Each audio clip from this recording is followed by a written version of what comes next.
Meski saat ini makam Pangeran Wijayakusuma terlihat rapi dan terawat, kondisi tersebut tidak serta-merta serupa pada saat makam ini pertama kali ditemukan. Makam Pangeran Wijayakusuma pertama kali didirikan pada abad ke-17. Konon katanya, makam ini dahulu terletak di antara kolam-kolam dengan nisan yang berupa batu. Selama waktu tersebut, makam Pangeran Wijayakusuma telah menjalani pemugaran sebanyak 3 kali.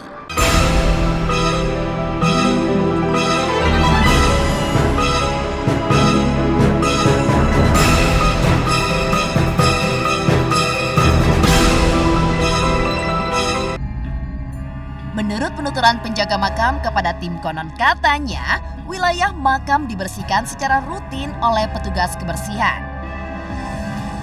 Hal lain yang menjadi kesimpulan tim konon katanya, setelah melakukan penelusuran, masih banyaknya warga yang berziarah di makam tersebut. Bahkan terkadang semakin malam, pengunjung pun semakin banyak.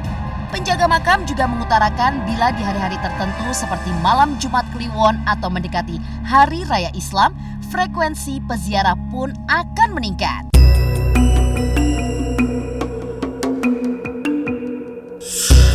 Selain hari-hari tertentu tersebut, di waktu menjelang hari ulang tahun Kota Jakarta, Wali Kota Jakarta Barat beserta seluruh stafnya mengadakan upacara atau berziarah di makam Pangeran Wijayakusuma. Dan hal itu sudah menjadi sebuah tradisi di makam Pangeran Wijayakusuma dari Wali Kota Jakarta Barat beserta stafnya.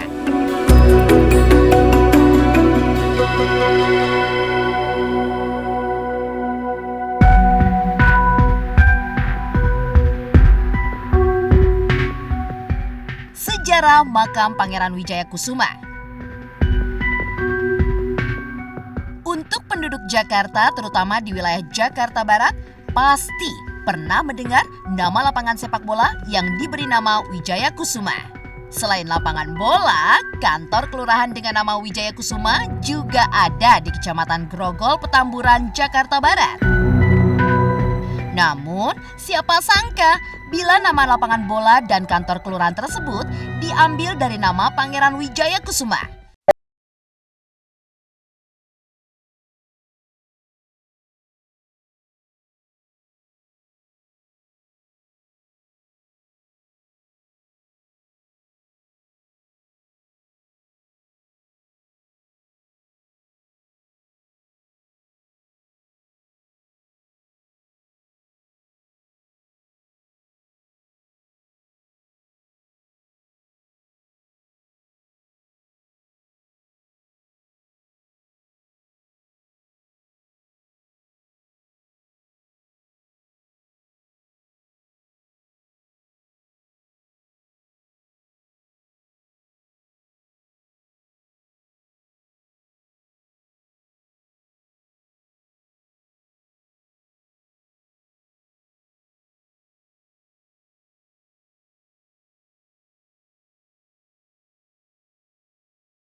Meskipun makam tersebut terletak di wilayah strategis, jumlah peziarah makam yang berkunjung tidaklah menentu.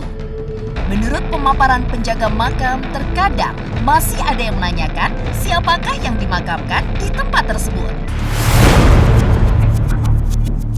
Penjaga juga menambahkan, bila kebanyakan peziarah datang dari luar Jakarta, terutama di malam Jumat.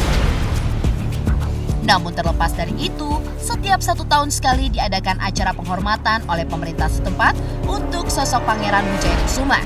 Acara tersebut digelar menjelang atau bersamaan dengan hari ulang tahun Kota Jakarta.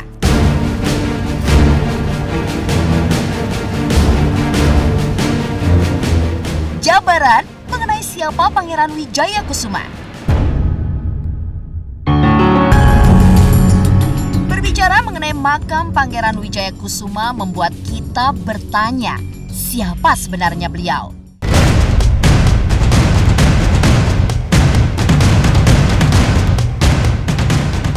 Apa yang membuat Pangeran Wijayakusuma disebut sebagai tokoh berpengaruh bagi kota Jakarta? Dan bagaimana kisah hidup sang pangeran semasa memperjuangkan kemerdekaan bangsa Indonesia?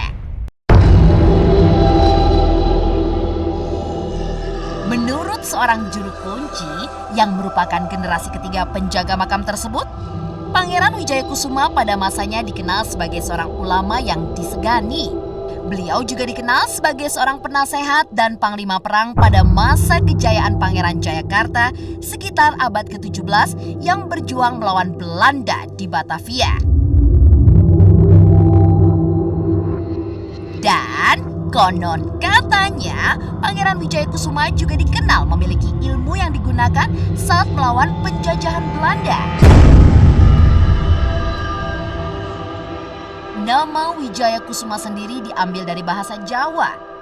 Wijaya berarti kemenangan dan kusuma artinya kembang. Sehingga jika diartikan, Wijayakusuma memiliki arti kembang kemenangan. Namun, terlepas dari itu, riwayat Pangeran Wijayakusuma sampai saat ini masih samar-samar karena belum ada keterangan yang pasti. Namun demikian, menurut catatan Suku Dinas Kebudayaan Jakarta Barat, Pangeran Wijayakusuma adalah pangeran dari Banten yang datang pada saat Jayakarta di bawah kekuasaan Wijayakrama. Kedatangan Pangeran Wijayakusuma adalah atas perintah Sultan Banten Maulana Yusuf. Penugasan ini terkait isu bahwa Wijayakrama telah bekerja sama dengan Belanda dalam pengelolaan tanah. Kemudian atas perintah Sultan Maulana Yusuf, Wijayakrama pun ditarik kembali ke Banten. Selanjutnya, posisi Pangeran Wijayakrama terdahulu digantikan oleh putranya Pangeran Ahmad Jakerta. Namun, karena usianya masih dianggap terlalu muda untuk mengatur roda pemerintahan, Pangeran Wijayakusuma selalu mendampingi Pangeran Ahmad Jakerta saat menjalani tugasnya. Namun, seiring berjalannya waktu, usia Pangeran Wijayakusuma sudah semakin lanjut, sehingga beliau pun tidak dapat lagi mendampingi Pangeran Ahmad Jakerta secara langsung. Hingga pada akhirnya Pangeran Wijayakusuma memisahkan diri dan mundur ke arah barat, tepatnya di Jelambar. Hingga wafat dan dimakamkan di daerah yang sekarang dikenal sebagai makam Pangeran Wijayakusuma.